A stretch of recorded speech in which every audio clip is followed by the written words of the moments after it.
paz, meu querido, seja Paz do Senhor. honra tê-lo aqui. Que bênção. Em primeiro lugar, muito obrigado, meu por ter aceitado o nosso convite, ter aceitado participar com a gente aqui desse tempo de estudo, né? E eu tenho certeza que, assim como eu, a maioria dos irmãos aqui, todos, né, que estão aqui, muita expectativa para essa tarde. Tem muita gente que vai assistir depois e vai ser abençoado ainda por essa live. Amém? Eu quero deixar já livre para o senhor fazer suas considerações iniciais. A paz do Senhor a todos. Diga assim, a satisfação é minha, né? Prazer é todo meu. É um convite que eu não tinha como recusar, né?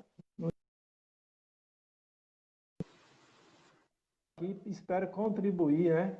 Com o público, com os irmãos, né? Não só os irmãos daqui, como os irmãos daí de Vitória da Conquista e aqueles que te acompanham, né?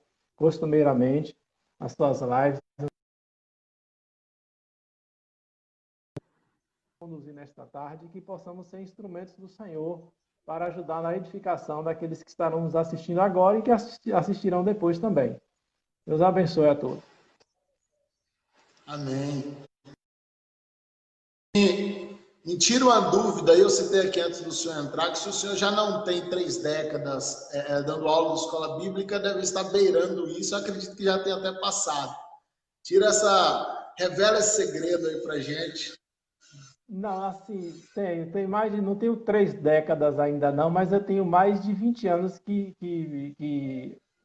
assim, sou professor de escola bíblica, né? Só aqui em Eunápolis tem 19 anos, né? 19? E assim, 19 anos, é só aqui em Eunápolis. Não, esse tempo foi ricamente proveitoso, né? Sem dúvida nenhuma. É tanto que eu sou assim, eu me considero um apaixonado pelo estudo bíblico de forma geral, né? Independente de ser escola bíblica ou não. Mas a escola bíblica, porque assim, a gente já tem aquele horário, aquele encontro marcado, né?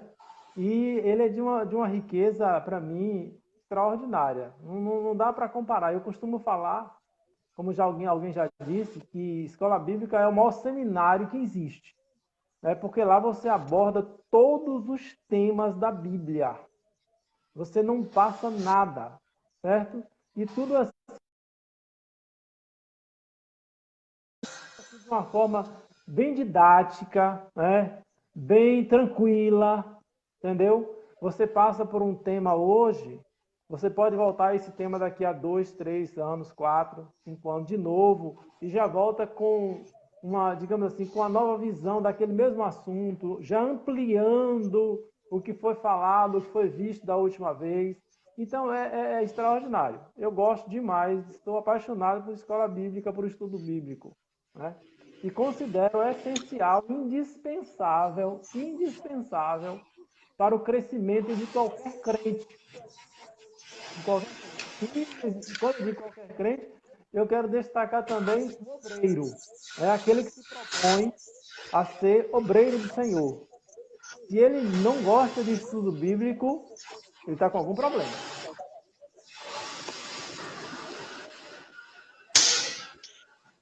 Verdade. E, infelizmente, ainda tem muito esse fenômeno, né? Daquele obreiro que ele é apaixonado por pregar, mas ele não tem essa disposição, essa mesma de sentar, de estudar, de ouvir. Né? Às vezes ele é muito impetuoso para ensinar, mas tem essa dificuldade. Né? E a gente vê muito isso na realidade da escola bíblica, né? De muitas pessoas que deveriam estar ali sentado para renovar o seu conhecimento, para passar por essa reciclagem. A gente tem visto, eu citou aí com propriedade, esse fenômeno acontecendo nas grandes e pequenas editoras, que é o relançamento de alguns temas com atualizações teológicas, com atualizações de visão, até mesmo porque muita coisa teologicamente ainda permanece igual, mas a visão com o tempo ela vai se expandindo, ela vai se abrindo e vai gerando uma outra compreensão que de repente não tinha na passada. Então, a gente tem visto esse fenômeno, né, do relançamento dos mesmos temas, agora com muito mais atualização, provando essa questão da renovação da mensagem bíblica. A Bíblia ela não se renova, até porque ela não envelhece, mas a mensagem pregada, ela vai passando por atualizações, por formatos diferentes, por visões diferentes com o tempo. E a gente tem visto isso refletir também na questão escrita da revista da Escola Dominical. Sim, sem dúvida. Eu vou já iniciar aqui, pastor. A gente tem visto uma defasagem muito grande nos últimos dias, que é a questão do esvaziamento de algumas escolas, já que a igreja está perdendo esse interesse. Né? O senhor até citou sobre isso aqui, que é de muitos obreiros, que eles não gostam da escola bíblica, eles não têm prazer na escola dominical. E com a sua experiência que o senhor tem aí de 20 e poucos anos ensinando a escola dominical, a que o senhor aplica essa questão desse desinteresse que tem surgido nesses últimos anos dos cristãos em relação à escola bíblica? Essa questão desse desinteresse pelo estudo, eu diria assim, ele no Brasil, ele é secular. Ele é secular no sentido dele já vir de muitos séculos, ele não é da agora, né? E as pessoas que aceitam Jesus aqui no Brasil são os brasileiros normais, são os cidadãos comuns que aceitam a Cristo, né? Porque foram impactados pela mensagem que ouviram, o Espírito Santo falou ao coração deles, convenceu eles de que eles precisam de Jesus para ser salvos. Amém, glória a Deus por isso. E isso é trabalho específico do Espírito Santo, o convencimento das pessoas. E as pessoas que vêm para o Evangelho são pessoas normais, né? Que antes do Evangelho não tinha muito interesse pelo estudo, né? Não eram aplicados ao estudo. Tem também aqueles que gostam, tem aqueles que estão no Evangelho que gostam de estudar, né? Que se esforçam por isso, se aplicam ao estudo. E chegando ao Evangelho, se aplicam também ao conhecimento da palavra de Deus, a conhecer a palavra do Senhor, a entender mais a palavra de Deus. E se aplicam a isso. Mas não é o caso de todo o povo, né? Não é todo mundo, não são todos os irmãos e irmãs. E aí, como eu estava falando da questão de obreiros, que para mim é crucial que o obreiro ele seja dedicado ao estudo da palavra. Isso não sou eu que estou dizendo, né? Não é criação minha. Isso se fala desde sempre, que o obreiro ele tem que ser aplicado ao estudo bíblico. É claro que nem todos dispõem de, digamos assim, dos mesmos recursos. Infelizmente, os recursos no Brasil, nesse quesito, para todos os estudantes, quer sejam da palavra de Deus ou não é distribuído de forma... Ele é desigual, mas tem melhorado muito. Nós estamos em cidades do interior que tem cursos teológicos, né? Que tem recursos tecnológicos, né? E que muitas vezes não há assim, aquela vontade, aquele interesse por parte de alguns irmãos, né?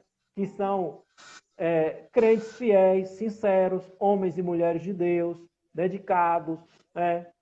E são aplicados ao Senhor. Mas nessa questão do estudo da palavra de Deus, eles não têm paciência, eles não têm interesse assim de sentar, né, em uma sala de aula ou na igreja, no banco da igreja, na cadeira da igreja, e ficar ali para ouvir, para examinar junto com quem está à frente, né, a palavra do Senhor. Ouvir, aprender. Infelizmente, isso no nosso Brasil é uma realidade, né? Nós vivemos isso. E compete a nós, né? Compete a nós, que gostamos e que estamos na liderança, o incentivo, o estímulo. Não é uma tarefa das mais simples. Não é que você começou a falar hoje, a incentivar os irmãos hoje, que a semana que vem vai estar todos lá na igreja, ou todos no estudo bíblico e tal. Não, é um trabalho contínuo, é um trabalho perseverante, né? É um trabalho de conscientização, né? Que a gente precisa, nós que estamos na frente, porque a Bíblia fala que nós não temos domínio sobre o rebanho, mas nós temos que ser exemplo para o rebanho. E aí, quando o líder não gosta de estudar a palavra de Deus, quando o líder não acha que não é necessário, que não precisa de tudo isso, porque eu sou de uma época, quando eu comecei no Evangelho, isso já existia um preconceito por parte de alguns, e antes de mim, com certeza, chegou a dizer, por exemplo, que teologia era coisa do demônio, né?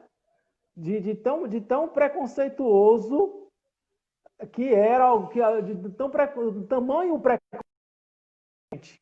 A teologia foi salva faz pouco tempo, bíblico, né? Hã? A teologia ela foi Como? salva faz pouco tempo. Até pouco tempo atrás ela não era cristã, ela era do inferno. Mas por incrível que pareça, ainda tem muita gente que olha para ela atravessada ainda, entendeu? Tem muita gente que olha para ela com muitas ressalvas, com muito preconceito. Infelizmente tem. Mas graças a Deus que já melhorou muito, muito. Né? Então, essa dificuldade, digamos assim, de envolvimento de todo um grupo de irmãos de uma determinada congregação, eu atribuo inicialmente a isso, né? A essa carência ou esse problema cultural, não sermos dados ao estudo brasileiro de modo geral, não todos, né? A gente estuda a regra, a gente sabe que tem as exceções, tudo. E aí no evangelho. A gente está vivendo uma geração que ela é. Desculpa ter interrompido aí. Está vendo uma geração que ela é muito fast food. Ela quer tudo muito rápido. Né? É uma geração que ela assiste o filme para não ter que ler o livro.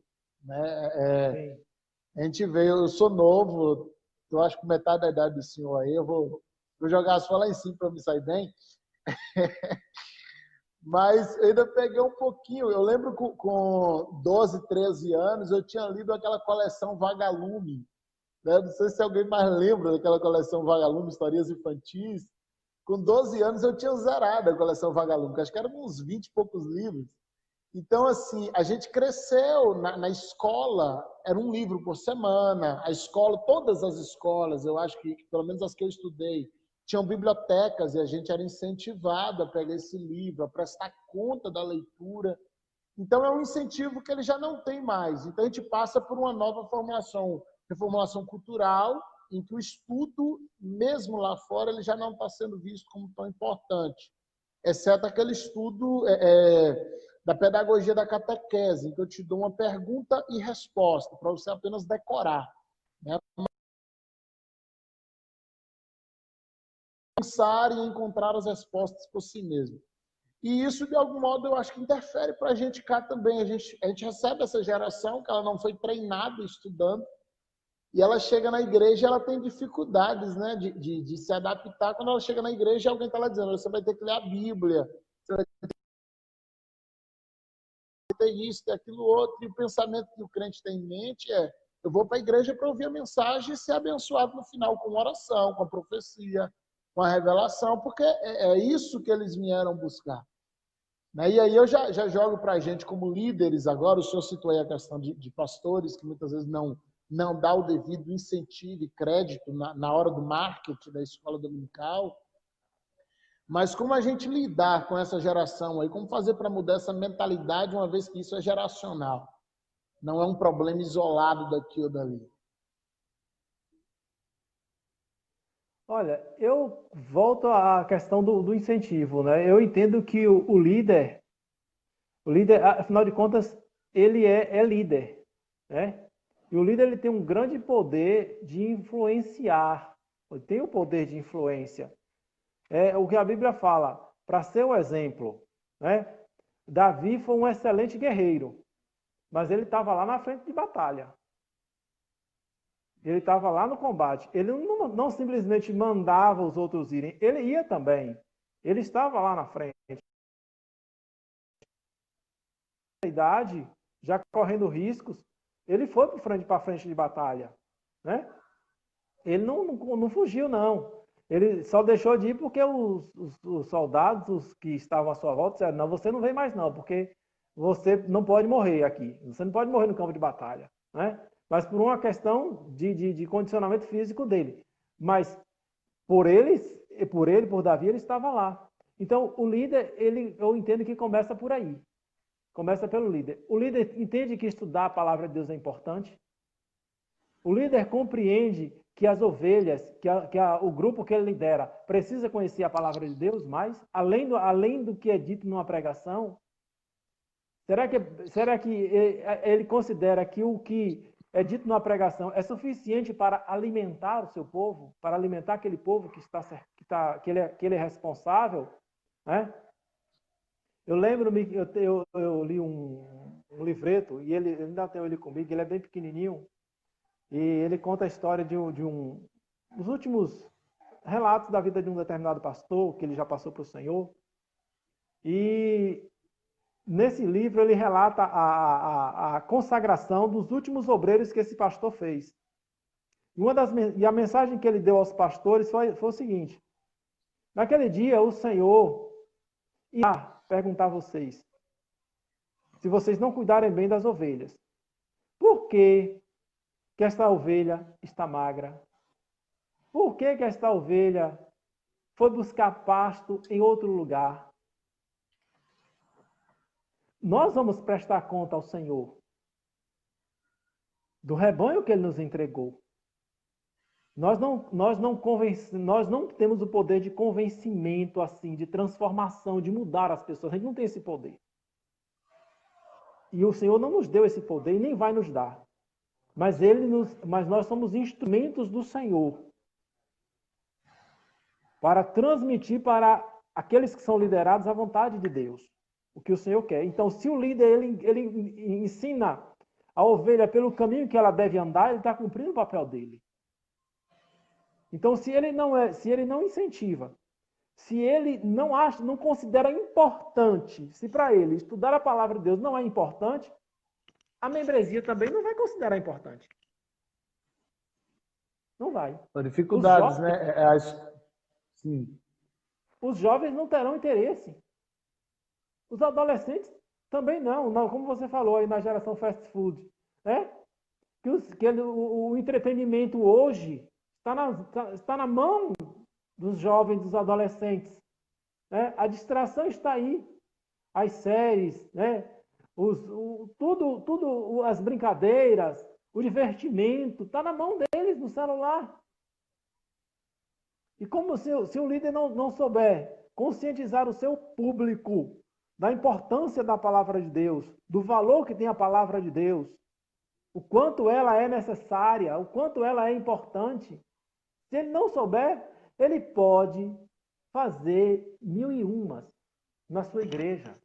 Eu tenho um relato de uma pedagoga, que ela faz parte de um determinado ministério evangélico, e ela fazendo uma pesquisa sobre a evasão da escola bíblica entre os adolescentes, os jovens, e como em todas as classes, mas falando dos jovens, dos adolescentes.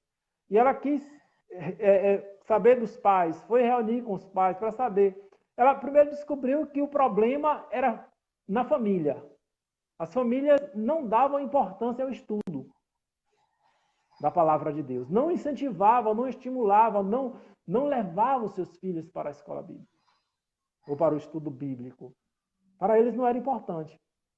E aí, outra coisa, uma mãe lá sugeriu para ela que ela fizesse da sala de escola bíblica um programa de auditório. Citou até o nome da apresentadora do programa, para que a irmã fizesse na classe lá como aquele programa. Ela achou um absurdo, e de fato é um absurdo. Então, assim, não é isso que vai atrair as pessoas para a igreja, mas elas precisam estar conscientes da importância que tem o conhecimento da palavra do Senhor. E elas precisam ser ensinadas a amar o Senhor. Se elas não aprenderem a amar o Senhor, elas não vão ter interesse pelas coisas do Senhor. E além de como é que elas vão aprender se não há quem ensine? O irmão falou aí, o pastor José, você estava comentando há pouco, da questão da pessoa ir ao culto apenas interessado em receber uma oração para ser abençoado, ou uma profecia, ou uma revelação. Quem não gosta de receber uma oração para ser abençoado? Todos nós gostamos. Quem não gosta de receber uma profecia de Deus? Todos nós gostamos. Quem não quer uma revelação de Deus? Todos nós queremos. Mas a gente sabe que isso não acontece todo dia. A gente não pode ir todo dia para a igreja, toda semana para a igreja pensando nisso.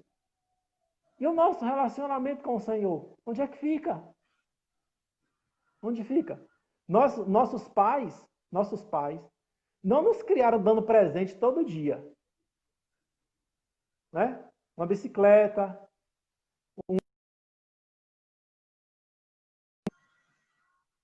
da nossa época. E hoje os filhos também não são criados todos assim, todo dia recebendo um presente. Não, ele é ensinado, né, que presente tem o seu momento, tem a sua hora. E as bênçãos de Deus, a gente tem todo dia. Estamos aqui, graças a Deus. É uma bênção de Deus estarmos aqui. Deitamos, acordamos, porque o Senhor nos sustentou. Respiramos, porque o Senhor nos sustenta. Estamos aqui, estamos em paz, graças a Deus, porque o Senhor está nos sustentando. Isso acontece diariamente, mas a gente tem que passar desse plano aí e avançar, né? E avançar e conhecer mais o Senhor. Como diz lá em Oséias, capítulo 6, versículo 3. Conheçamos e prossigamos em conhecer ao Senhor. Mas a responsabilidade de levar esse conhecimento inicialmente está em nós, os líderes. Nós temos essa responsabilidade. Eu gosto desse texto de Oséias, porque assim, o Senhor, ele, por exemplo, ali, Oséias 6,4, o Senhor começa falando, né, meu povo erra porque ele falta conhecimento. Sim. E depois de falar da questão do porquê o povo está errando, a profecia ela se volta contra Zorobabel. Ele fala a razão pela qual o povo está errando e, na sequência, ele se volta contra o sacerdote. E aí é interessante porque ele não vai falar que Zorobabel parou de ensinar. Ele fala que Zorobabel parou de buscar conhecimento. Porque tu rejeitaste o conhecimento, eu também estou te rejeitando para que não seja sacerdote diante de mim. Então, eu entendo, né, que talvez a gente esteja necessitando muito mais do exemplo, talvez até do que do ensino, para que a igreja, já dizia um ditado antigo, que a igreja ela é a cara do seu pastor. Então, quando a igreja ela consegue olhar e ver no pastor essa paixão por Deus, essa paixão pela Bíblia, essa paixão pelo Espírito Santo, a igreja ela vai começar a desejar não mais apenas receber, mas também viver aquilo que o seu líder está vivendo, viver aquela experiência que eles olham para o seu líder e reconhecem que o seu líder tem essa vivência com Deus, essa experiência com Deus. Então, talvez essa atitude de ser exemplo, de ser aquele que inspira, ainda que o olhar da igreja precise estar para Cristo, precisamos ensinar isso, mas temos também um papel de sermos inspiradores, né, para que a igreja ela possa olhar para a gente e dizer, eu quero isso, eu quero ter isso que ele tem, eu quero buscar isso que ele busca. E aí eu quero já abrir para uma segunda pergunta aqui, um segundo tópico, que é o seguinte, falando agora dessa vivência, a igreja ver no seu líder uma referência. E quando há um marketing, há toda uma programação de marketing, um incentivo, não, o pastor é bom de propaganda, mas de repente a membresia está chegando nesse estudo e o líder, apesar de ser bom de propaganda, mas ele demonstra não levar o estudo tão a sério quando o assunto é se preparar para dar esse estudo. E aí pode ser o líder da igreja ou o professor da escola bíblica. Então, de repente, eu tenho um marketing bom com um estudo fraco. É uma boa propaganda para um produto que não tem tanta qualidade. Porque há muitos casos disso. Alguém fala, olha, eu não vou, mas não é porque eu não goste, porque, de repente, o membro não está indo na escola bíblica da igreja dele, mas ele está indo se alimentar em outro passo, justamente porque ele não tem visto um se doar da sua liderança em busca daquilo para oferecer um alimento sólido, um alimento que realmente garanta uma estruturação para essa membresia que está participando dessa escola. Não, o preparo do professor do estudo, quer seja de escola bíblica, quer seja de estudo bíblico semanal, o preparo dele é indispensável. É indispensável. Não dá para a gente negligenciar isso aí. E sem falar que o professor, ele pode não ser o pastor, ou um evangelista, ou um presbítero, ou um diácono, não importa. Ele acaba sendo um obreiro. Ele é um obreiro. Ele está a serviço do reino de Deus, do reino dos céus, está a serviço do Senhor. Ele é um obreiro. E ele tem o dever, a obrigação também de melhorar. Se ele não tiver os recursos para isso, a igreja deve dar o suporte. Na realidade, a igreja tem essa obrigação. A igreja fala a liderança da igreja, né? Nesse caso, a liderança. Tem que dar esse suporte. A pessoa, o irmão, a irmã, ele tem tendência para isso, porque Paulo fala, se o ministério é ensino, que haja dedicação ao ensino. Né? E às vezes a pessoa não tem os recursos, não tem recursos para, digamos assim, se qualificar. Não é que ele não seja qualificado, é para ele melhorar, né? Se aperfeiçoar enquanto aquele que está passando a palavra de Deus. Né? Ele não tem essa condição. Então, a igreja deve dar esse suporte. A liderança da igreja tem que estar atento a isso. Né? Tem que envolver, quer seja professor de crianças, porque é importantíssimo, e essa digamos assim, é um grupo da igreja, em algumas igrejas, não todas, em algumas igrejas, é um grupo ignorado, né? O grupo de crianças, no sentido de ensinar as crianças. Né? E as crianças têm a questão das diferentes idades, né? Que uma está num nível de conhecimento, de maturidade, a outra está um pouco mais à frente.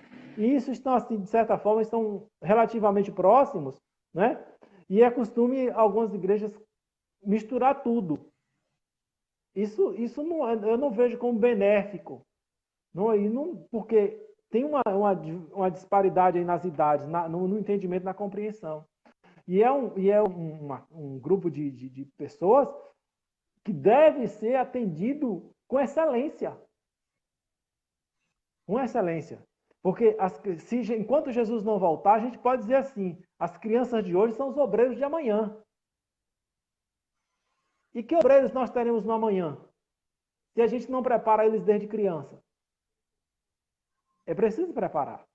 Então, tem que ter cuidado com as diferentes idades aí e ter pessoas direcionadas pelo Senhor para poder estar atendendo a essas crianças.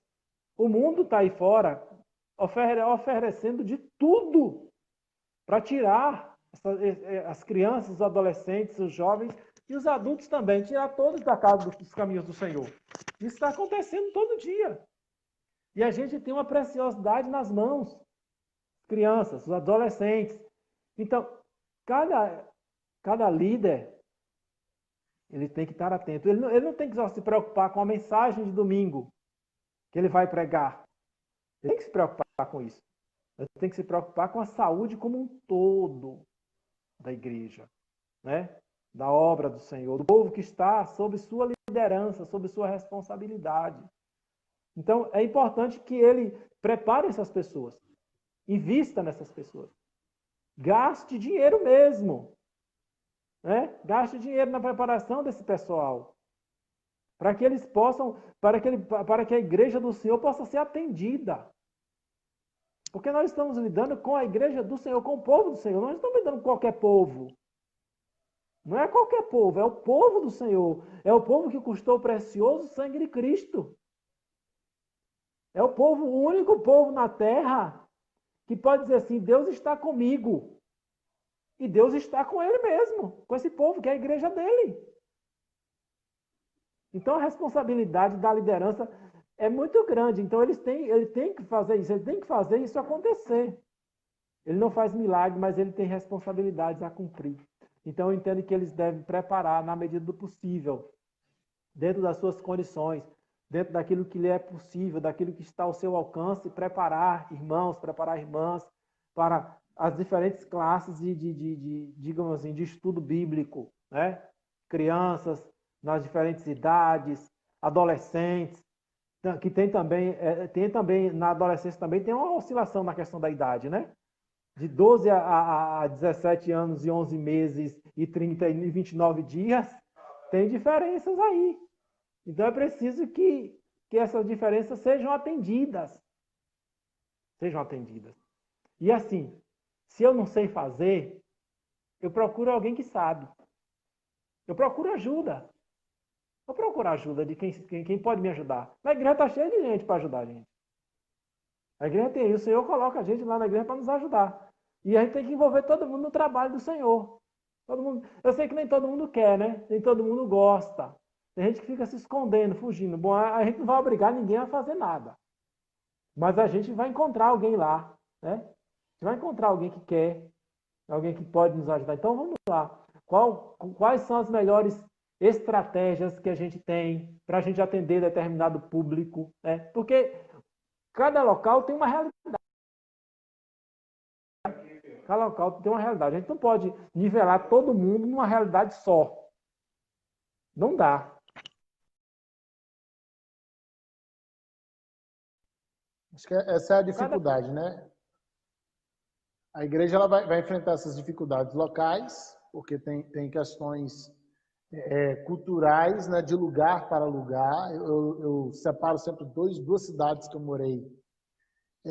Eu lembro que a gente morou em Serra, no Espírito Santo, que era um lugar, pelo menos no bairro que a gente morava ali, era culturalmente pentecostal. Serra ele tinha essa cultura pentecostal. Nós acho que 90% das igrejas ali eram pentecostal. Hoje eu estou aqui em Conquista, que a cultura da cidade é uma cultura mais tradicional. Então, às vezes, essa cultura ela vai interferindo até no formato de culto, que dificulta até para o ministério se tentar padronizar algumas coisas, porque sempre vai afetar um local ou outro. Outro ponto que eu sempre cito, e a dificuldade que eu acho que o senhor agora, como pastor, talvez vai se encontrar nisso, não mais como professores de escola bíblica, mas agora como pastores, é a questão que a gente enfrenta na escola bíblica que a gente não tem na escola secular. Já vista que na escola secular contrata-se o professor unicamente pela capacidade acadêmica dele. A escola bíblica ou os cargos da igreja de uma forma geral, eles exigem tanta capacitação técnica quanto a questão moral e espiritual também. De repente você tem pessoas super capacitadas, mas com uma vida que não lhes permite estar na frente de certos setores, na frente da igreja. Ali dos bastidores da igreja. Na sua vida pessoal, ela sofre essas dificuldades. Ou, do outro ponto, às vezes tem pessoas super dispostas a querer trabalhar, mas com essa dificuldade didática, essa dificuldade de capacitação. E aí a gente se vê nesse dilema, né? O técnico versus o espiritual. E para conseguir achar, muitas vezes, alguém que concilie as duas coisas, muitos pastores têm uma dificuldade imensa, especialmente quando a igreja ela é menor, né? Para o pastor conseguir montar essa equipe técnica e, ao mesmo tempo, também com princípios. Haja vista que não é só chegar ali e ensinar o ABC. Né? Não se trata de ensinar geografia, a matemática, mas princípios cristãos. Né? Então, que traz uma dor de cabeça a mais para o pastor na escolha dessa equipe. Né? E aí eu queria ouvir o senhor nesse quesito aí, não mais como professor, mas como pastor, que o senhor é também há tantos anos. Como lidar, e aí a gente deixa esse conselho para os pastores, e como lidar com essa situação. Não, assim, isso, como você falou, a questão de congregações, de igrejas, eu entendo que é uma dificuldade real isso também, né? Uma dificuldade existente e que precisa ser conduzida com muita cautela. Nós não somos donos da obra, né? Nós somos apenas, estamos ali apenas apenas não é no sentido de diminuir a responsabilidade, não. Né? Mas nós estamos ali para ser o exemplo, que é uma tarefa grandiosa. Ser o exemplo na obra de Deus é uma tarefa grande demais. Né? É honrosa, né? É honrosa, com certeza, sem dúvida nenhuma, mas requer de nós. E eu entendo que a vida de oração do dirigente, do obreiro, buscando de Deus o direcionamento para as tomadas de decisões, nessas questões, como em qualquer outra questão, é fundamental. Eu conheço um pastor, ele foi meu professor. Um dia ele disse na sala de aula para a gente assim, ele dirigiu a igreja, já era uma igreja grande, mas ele foi transferido para uma igreja bem maior. Ele disse para nós na sala de aula assim, eu descobri que igreja maior, problemas maiores. Então, assim, se você está numa igreja pequena, de poucos membros, você tem dificuldades. Se você for para uma maior, você vai ter também dificuldades maiores. O que é essencial nisso aí? O essencial é o direcionamento de Deus. O fundamental é a direção do Senhor. Quando ele falou para Josué, no capítulo 1, versículo 8, né? Não se aparte do livro desta lei, mas medita nele dia e noite, para que você tenha o cuidado de fazer tudo conforme nele está escrito.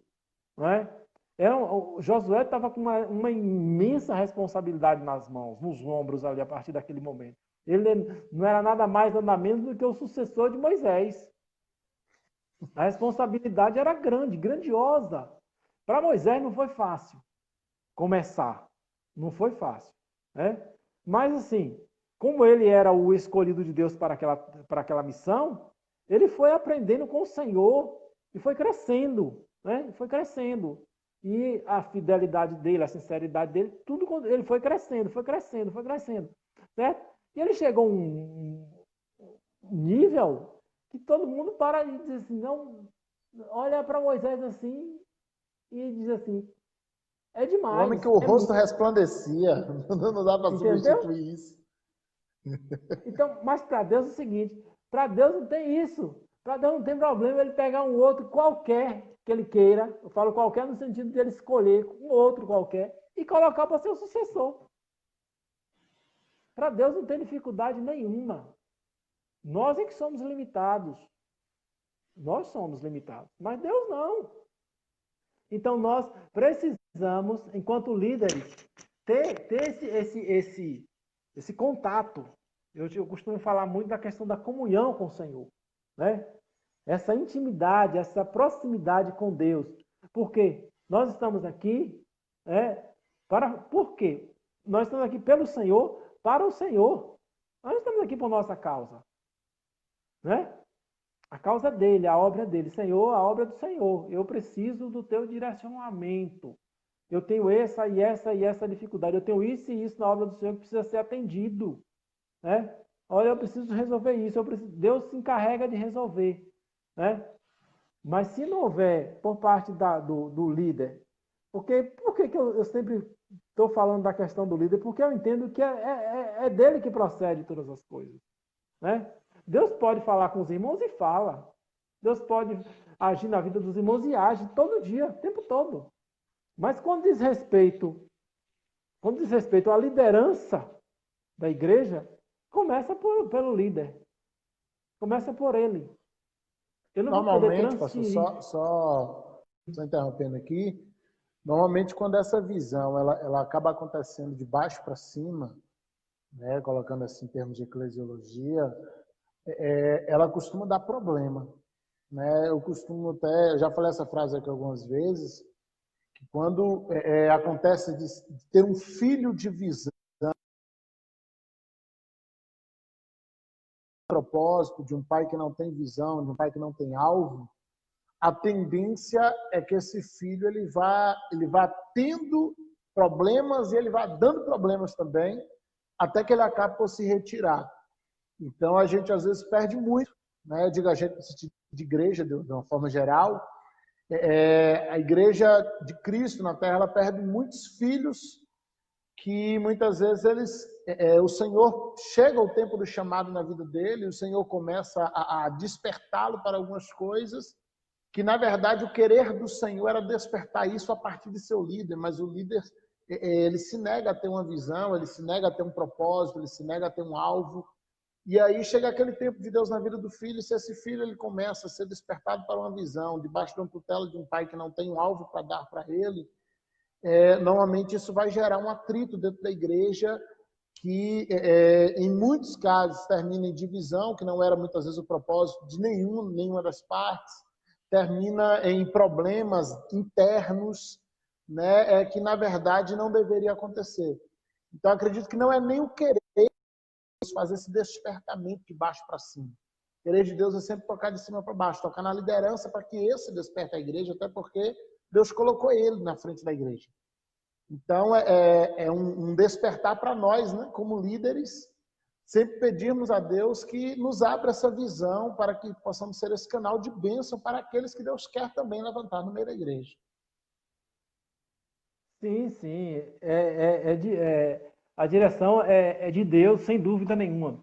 E eu falo assim, com relação a essa questão do membro lá que é liderado, ele pode ter ideias também, e tem ideias. E ideias de Deus, inclusive, para ajudar na liderança.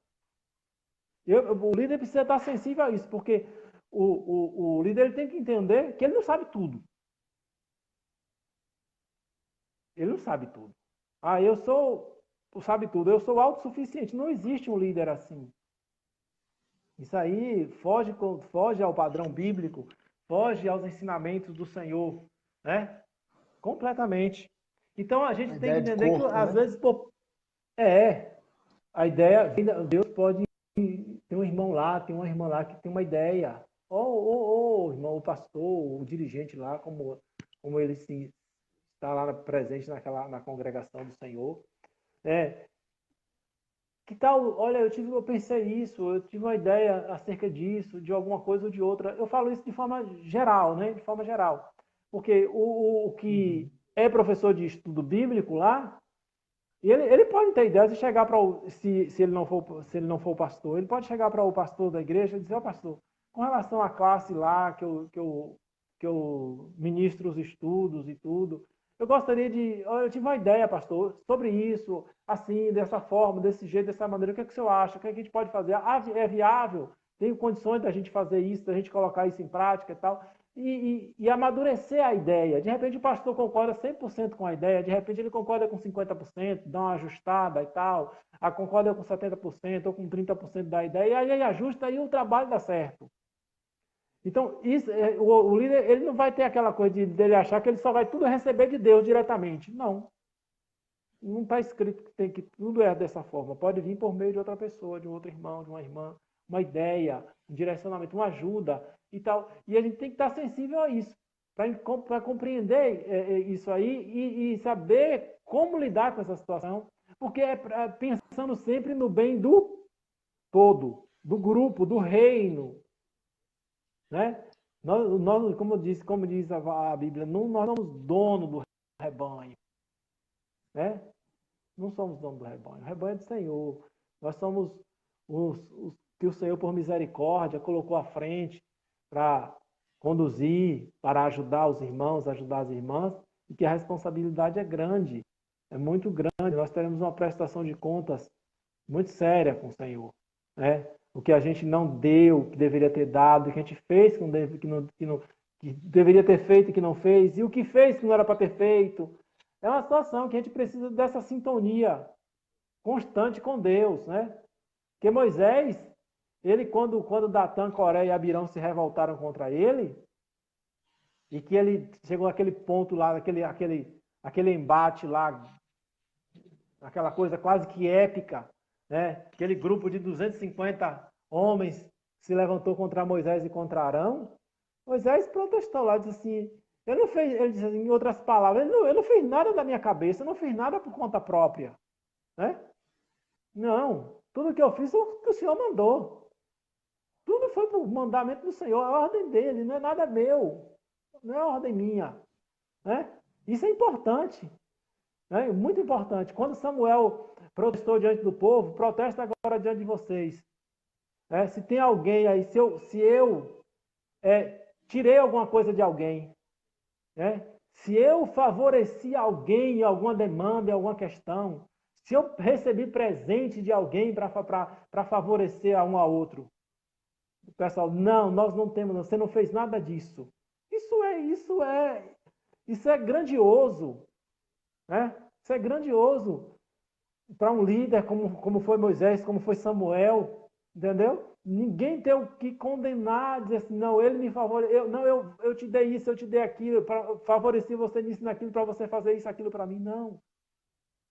Então, a postura nossa é estarmos mais próximo possível do que Deus disse para Josué, não se aparte do livro desta lei, medita nele de dia e de noite, para que tenhas o cuidado de fazer tudo conforme nele está escrito. E aí a gente vai ensinar o povo do Senhor, que está sob nossa responsabilidade, a amar ao Senhor, a prestigiar ao Senhor, a amar a palavra de Deus.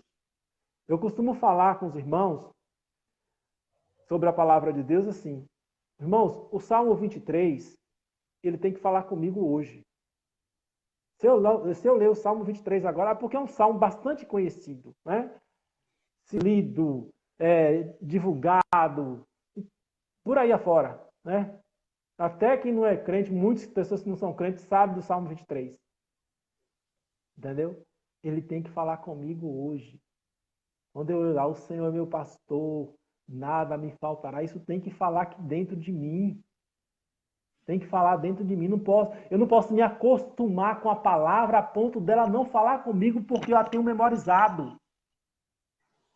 Isso é um engano, um erro gravíssimo que cometemos se pensarmos dessa forma. Decorar faz perder a vida, né? Entendeu? Não, ela tem que falar comigo. Então a gente tem que passar isso da tudo. gente reconhecer textos de forma, não, isso aqui já decorei, faz perder a ação do Espírito Santo daquele texto. Às vezes a pessoa já vai ler com tanto desprezo que o Espírito Santo já não tem mais espaço para ministrar no coração dela mais nada. E às vezes dentro daquele texto mega conhecido, uma letra, uma palavra, uma vírgula, né, traz uma grande revelação. Sim, sim. Eu ouvi um pastor renomado, ele falar que ele gosta de pregar mensagens conhecidas porque sempre acrescenta alguma coisa. Deus sempre dá algo novo. E é verdade, eu já provei isso na prática. É verdade, dá sempre alguma coisa nova. Mas é o caso da gente ensinar, não, a gente valorizar e a gente ensinar. Eu tive um professor de ensino médio, segundo grau na época, que ele era pastor, ele disse assim, como é que você vai dar aquilo que você não tem?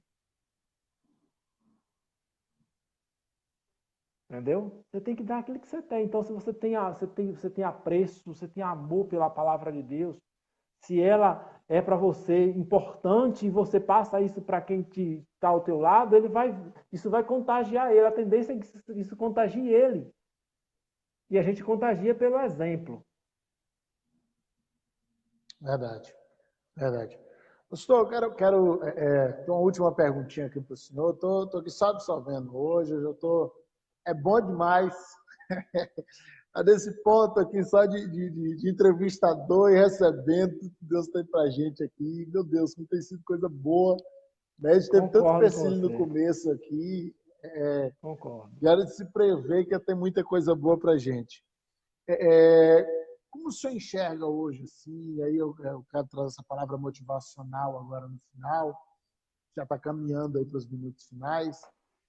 O impacto da escola bíblica na vida tanto individual do cristão quanto para a igreja. Como o senhor enxerga, uma igreja que ela não tem hoje nenhuma escola bíblica, não tem nada. E eu, de repente, preciso convencer esse líder a implantar a escola bíblica na igreja dele. Olha o dilema que eu estou traçando aqui para o senhor e te jogando dentro dele. A gente acende o fogo, esquenta o óleo, joga dentro e sai. Quais as vantagens? É óbvio que isso parece muito, muito explícito para a gente, mas ao mesmo tempo para alguns isso ainda é considerado é desnecessário. Então, se o senhor como professor de escola bíblica, como pastor, Eu queria que o senhor voltasse agora para essa liderança, né, de uma forma geral, líderes, membros que estão nos escutando, e apresentar as vantagens, os impactos de uma escola bíblica para uma igreja, tanto na vida individual do cristão, quanto para a instituição em si, para o organismo que ali congrega dentro daquela organização. Olha, eu vou finalizar isso aí trazendo à memória, né? Trazendo à memória algo que para mim nesse quesito aí é importantíssimo, né? Ele trouxe isso nos seus dias, né? Quando ele levou o povo a buscar o Senhor, né? Ó,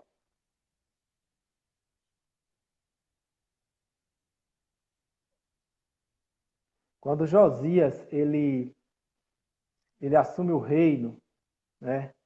E que Judá está naquela situação caótica no sentido espiritual, né? E no versículo 35 do livro de Crônicas, segundo livro das Crônicas, capítulo 35, ele vai dizer assim, ó, a partir do versículo 1. Então Josias celebrou a Páscoa ao Senhor em Jerusalém, e mataram o cordeiro da Páscoa no 14º dia do mês 1º. E Josias estabeleceu os sacerdotes nos seus cargos e os animou no ministério da casa do Senhor. E disse aos levitas que ensinavam a todo Israel e estavam consagrados ao Senhor. Ponde a arca sagrada na casa que edificou Salomão, filho de Davi, rei de Israel. Não mais tereis mais esta carga aos ombros. Agora servi ao Senhor vosso Deus e ao seu povo Israel. E aí, o que eu quero dizer com isso? Que Josias, ele trouxe para Israel nos seus dias um avivamento muito grande, né? Quando ele colocou o povo para aprender a palavra de Deus. Colocou os levitas para ensinar o povo a palavra do Senhor. Então, quando nós, líderes, colocamos o povo para ensinar, para aprender a palavra de Deus, para conhecer a palavra do Senhor, a igreja vai ser, a congregação, a vida desses crentes será diferente. Porque a palavra não é a palavra nossa. É a palavra que é viva e eficaz, que é mais penetrante do que uma espada afiada de 2 gumes, que penetra até a divisão da alma e do espírito, das juntas e medulas, e é apta para discernir os pensamentos e intenções do coração. É a palavra de Deus. É a palavra dele. Então, quando a gente coloca essa palavra na nossa vida muda. Nós mudamos. Então, quando se coloca isso numa congregação, a congregação muda. Por quê? Porque é a ação da palavra de Deus. O Espírito Santo encontra os crentes para agir. Quando o povo teve acesso à leitura da palavra do Senhor nos dias de Esdras, que eles tomaram conhecimento que estavam com a vida errada, com a vida torta, fora do padrão da palavra do Senhor, que o povo chorava, e os levitas dizendo, não, mas hoje não é dia de chorar, não, hoje não é para chorar, não, hoje é para se alegrar. Mas o povo chorava porque o impacto da palavra de Deus mudou eles. Eles foram impactados com a palavra do Senhor. Então, quando se é impactado com a palavra do Senhor, tem mudança. A palavra de Deus gera vida, gera transformação, faz uma metamorfose na vida das pessoas, da congregação. Então, é perda de tempo não ensinar a palavra de Deus. É perda de tempo não ensinar a palavra do Senhor. Por que a gente costuma... existe uma perseguição com relação à palavra de Deus em muitos lugares? Porque a palavra do Senhor, como disse o salmista, ela dá luz, ela abre o entendimento das pessoas, né? Está lá no Salmo 119, né? No Salmo 119, o salmista fala sobre isso. Ele fala sobre a palavra de Deus. Ele diz assim, ó, para a gente finalizar, eu sei que o nosso tempo já está indo, ele vai dizer assim, ó, a toda a perfeição vi limites, mas o teu mandamento é amplíssimo. A palavra de Deus é inesgotável. Inesgotável. Isso aprende e vive segundo a palavra do Senhor, ele é um cristão motivado, né? Ela é uma igreja motivada. Agora ficar restringindo o povo, né? No que diz respeito ao conhecimento da palavra do Senhor, é perda de tempo. Um que aí nós não estaremos cumprindo, né? Já estamos errando nisso, né? Já não estamos cumprindo o nosso papel fielmente. Porque nossa responsabilidade é dentro do possível, Paulo deixou isso muito claro, que era ensinar a palavra do Senhor. Ele chegou até a dizer assim, eu não me canso de dizer para vocês de escrever as mesmas coisas. Porque queria que Josué falou com Moisés, olha, tem dois, chegaram para José, na hora que Moisés foi escolher os anciãos que iam ajudar ele. Chegou alguém e disse assim, Moisés, tem dois lá no arraial que está profetizando. Aí Josué, meu senhor, você quer que eu vá lá proibir? Moisés, não, tomara que todo o senhor fosse profeta. Entendeu? Então tomara que todo o povo de Deus fosse conhecedor perfeito da palavra de Deus. Verdade. A gente não pode esconder isso, não pode privar o povo disso. A gente tem falado muito aqui sobre essa necessidade da liderança incentivar, né? O pessoal estudar. Eu já vi casos aqui com conhecidos meus, que chegou ao extremo. Não era nem de não incentivar, mas de disciplinar um ovelho, um obreiro, porque ele começou a estudar. Senão, esse conhecimento que você está trazendo aqui para a igreja vai apagar o fogo, vai apagar a chama, esses negócios que você está pregando, porque o conhecimento, você dar conhecimento à igreja, eu sei disso, a gente formou uma turma aqui na igreja em teologia, a gente teve nosso seminário aqui, depois dessa pandemia, a gente quer ver se a gente retorna com outra turma, e quando você dá conhecimento para a igreja, em certos níveis, o pastor ele tem que estar ciente que, de certo modo, ele armou o povo. Dali em diante, eles não vão engolir mais qualquer coisa, nem mesmo daquele que me ensinou. Então, é um risco que algumas lideranças não querem correr, porque ele fala assim, poxa, mas se eu der certo conhecimento para a igreja, eu também vou entrar no ponto de avaliação. E aí, agora, aquilo que antes eu manipulava, que eu aqui ou para ali, ao meu bel prazer, a igreja com conhecimento hermenêutico, com conhecimento bíblico, ela não vai mais engolir isso. Então, eu entendo que esse ainda é um ponto, por experiência, né? No seminário, inclusive, aqui teve pessoas que entraram no curso e depois de 2, 3 meses saíram por ordens de seus líderes. Porque eles, não, eu estava chegando lá e comecei a ter... a gente teve o mesmo instituto que trouxe a escola aqui para a IPRG-EVC, montou essa mesma escola paralela, no mesmo tempo em uma outra denominação, que com 6, 8 meses depois, o pastor expulsou não só o seminário da igreja, como os membros que estavam fazendo curso. Porque os membros começaram a ter problemas com a liturgia da própria igreja. Então, assim, como a gente vinha falando, é importante a liderança buscar esse conhecimento, e não ter medo. Eu acho que quando a gente ensina a igreja a conhecer a palavra de Deus, você está dando a ela a oportunidade de avaliar a sua própria mensagem. Uma vez que a igreja está apta a avaliar aquilo que você prega, a gente vai ter acontecimentos como o de Bereia, de chegar a Tessalônicos, consulta a palavra de Deus. E aqui a gente sabe que o que está sendo pregado está correto. Então, ao invés de perder pessoas, você vai estruturar pessoas. E a igreja, ela sobe, ela ganha outro nível. Você deixa de ter crentes imaturos, meninos, crentes mimados. Não, você agora tem pessoas maduras que conhecem a palavra, sabe o seu papel no corpo, vai batalhar para o crescimento do corpo, como Efésios 4, do 11 ao 16, e não mais estar ali só para receber, né? Mas, infelizmente, esse não tem sido alvo, né? De muitas lideranças que a gente ora para que Deus traga esse despertar. O pastor, agora, eu vou deixar o pastor para o senhor dar suas considerações. Fique à vontade. Meu cara, eu só tenho a agradecer ao Senhor, ao nosso Deus por essa oportunidade, né? A você pelo convite. Que Deus continue te abençoando o seu ministério, abençoando sua família, a esposa, os filhos, né? Que o Senhor continue contigo e com os irmãos aí em conquista, né? Que o Senhor nos abençoe mais e mais aqui também. Estou grato, só agradeço ao Senhor, né? Louvo ao Senhor por essa oportunidade e me sinto honrado em participar desse momento aqui, em que outros homens de Deus já passaram por aqui, outros virão também, homens e mulheres de Deus também, né? E dar um pouco de contribuir um pouco, né? Contribuir um pouquinho, né?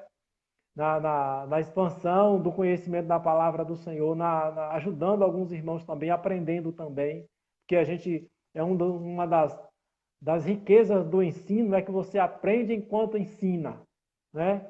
Isso é muito bom, isso é muito bom. Muito mais a gente aprende também. Ensina. Entendeu? Muda a gente é trabalhado, a gente é lapidado, a gente é ajustado, a gente é moldado, porque você se conta com uma coisa que você vai para tudo, mas o Senhor está falando primeiro com você. Entendeu? Você vai, oh Jesus, tem misericórdia, eu tenho que mudar também. Então, Deus abençoe, muito obrigado pelo espaço, muito obrigado pelo convite, fiquem todos na paz do Senhor Jesus. Prazer foi meu. Faz o convite já, pessoal, aí hoje tem culto aí na página de vocês da juventude, já faz o convite, o pessoal tá junto. Tem uma live com os jovens aqui, né? Tem uns jovens daqui da igreja, que 4 deles são meus filhos. Meu Deus. Mas tem outros aqui também que estão no mesmo, circulam também entre os filhos e a gente trata como filho também, entendeu?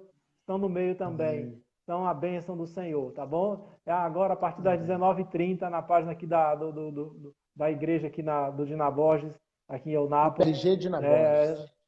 Isso, aqui no Facebook, os irmãos vão estar daqui a pouco. É feito aqui em casa, né? Nesse período de pandemia, a gente está assim, com as restrições ainda aqui em Eunápolis. A gente tem dá-se um jeito aqui. E eles vão estar louvando, adorando ao Senhor daqui a pouco às 19h30. Amém. Pastor, muito obrigado. Deus te abençoe. Obrigado por aceitar o nosso convite. E já deixo o convite para todo mundo aí que quinta-feira a esposa do senhor vai estar aqui, né? Nossa irmã Isabel Bastos, falando da adequação linguística aí para a pregação do evangelho, né? Trazendo esse conhecimento acadêmico que ela tem aí, que é mestre em letras, português. E eu vinha cobrando dela já alguns dias, falando, dá uma aula para a gente lá, tem muita coisa que a gente precisa se ajustar também no português para pregar o evangelho de uma forma mais tranquila, mais correta, né? Também academicamente, gramaticalmente. E eu sei que vai ser bênção quinta-feira, aqui 4 horas. Estou com muita expectativa para essa live também. Família abençoada. Tá bom. Amém. Amém. Deus abençoe, meu querido. Deus abençoe. Queridos, nós estamos chegando ao finalzinho da nossa live. Amém? São já 5h20 ali no nosso relógio. E nós já estamos finalizando agora. Tá bom? Quinta-feira nós estamos de volta. Daqui a pouquinho tem live na página da IPRG Dina Borges. Tá bom? Não deixe de assistir. Tá bom? Que Deus te abençoe. Nós tivemos alguns transtornos no começo aí, mas graças a Deus tudo se resolveu. A gente conseguiu finalizar. Hoje vai demorar um pouquinho mais para colocar no YouTube. Eu tenho uma outra chamada para fazer assim que encerrar essa daqui. Mas daqui para essa live no YouTube, e vai postar ela completa, juntar as partes aí que foi desmontadas. Minha esposa está colocando minhas páginas aí, tanto aqui do Facebook quanto do YouTube. Entra lá, curte a página do Facebook e se inscreve no YouTube. Tem inúmeras mensagens, ministrações